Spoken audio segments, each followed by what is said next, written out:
தினம் ஒரு தியானம். நீ ஆசீர்வாதமாய் இருப்பாய்.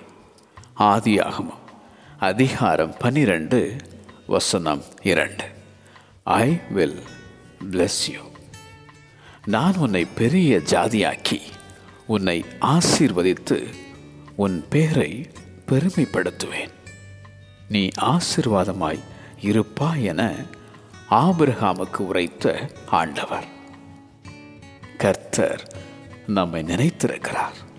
அவர் ஆசீர்வதிப்பார். அவருக்கு பயப்படுகிற பெரியோரையும் சிறியோரையும் ஆசீர்வதிப்பார். வானத்தையும் பூமியையும் உண்டாக்கின கர்த்தர் சீயோனிலிருந்து உன்னை ஆசீர்வதிப்பார். உன்னிடத்தில் உள்ள பிள்ளைகளை அவர் ஆசீர்வதிக்கிறார். ஆசீர்வாதமான மழை பெய்யும். ஆவிக்குரிய சகல ஆசீர்வாதத்தினாலும் ஆசீர்வதிப்பார்.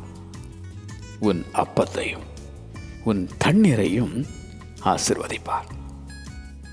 நீர் என்னை ஆசீர்வதித்தாலொழிய உம்மை போகவிடேன் என வேண்டின யாக்கோவை போல் நீயும் போராடு.